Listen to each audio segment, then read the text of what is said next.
গত কয়েকদিন ধরেই তীব্র লোডশেডিংয়ে নাকাল মানুষ। ডলার সংকটের কারণে জ্বালানি সরবরাহ না থাকায় উৎপাদন কমেছে বিদ্যুৎ কেন্দ্রগুলোতে।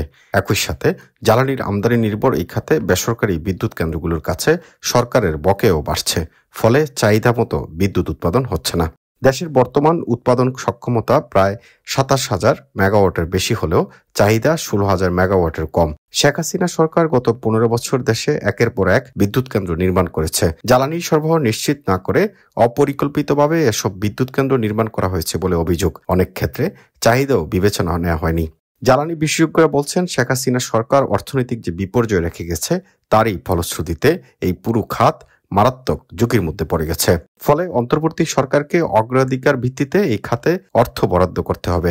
সম্পূর্ণ টাকা দেওয়া সম্ভব না হলেও যতটুকু টাকা দিয়ে সরবরাহ বজায় রাখা যায় ততটুকুই দিতে হবে। এদিকে বিদ্যুৎ ও জ্বালানি উপদেষ্টা মোহাম্মদ ফয়জুল কবির খান জানিয়েছেন, সাময়িক সংকট সমাধানে ব্যবস্থা নেওয়া হয়েছে, ডলার পেমেন্ট করা হচ্ছে। এ খাত সংশ্লিষ্টরা বলছেন, বাংলাদেশে বিদ্যুৎ সংকটের মূল সমস্যা ডলার সংকট। একে কেন্দ্র করে অন্য সমস্যাগুলো প্রকট আকার ধারণ করছে এই মুহূর্তে। একই সাথে বিগত সরকারের অপরিকল্পিত প্রকল্প বাস্তবায়নের খেসারত দিতে হচ্ছে জনগণকে। শেখ হাসিনা সরকার ব্যাংক থেকে বন্ড ছেড়ে বেসরকারি খাতের বকেয়া বিদ্যুৎ বিল কিছুটা কমাতে চেষ্টা করেছিল, কিন্তু তাদের এখনও অনেক বকেয়া রয়েছে। গ্যাস বিল, সরকারি বেসরকারি বিদ্যুৎ কেন্দ্রের বিল, ভারতীয় বিদ্যুৎ কেন্দ্রের বিল সহ সবকিছু মিলিয়ে পিডিবির বকেয়া টাকার পরিমাণ ৩৩,০০০ কোটি টাকা ছাড়িয়ে গেছে। এরই মধ্যে অন্তর্বর্তী সরকারের প্রধান উপদেষ্টা অধ্যাপক মোহাম্মদ ইউনূসের কাছে বকেয়া অর্থ চেয়ে চিঠি দিয়েছে ভারতের আদানি গ্রুপের চেয়ারম্যান গৌতম আদানি।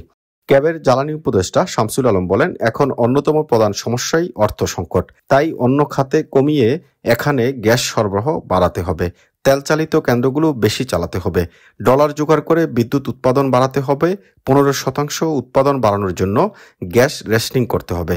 তবেই লোডশেডিংয়ের সংকট সমাধান হতে পারে। Faisal Ahmed Deep, MIB television, desk report.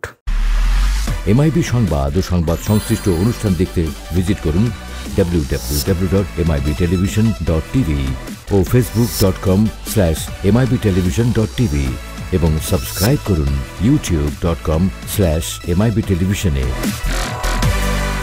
MIB television, সত্য খবর, সঠিক খবর।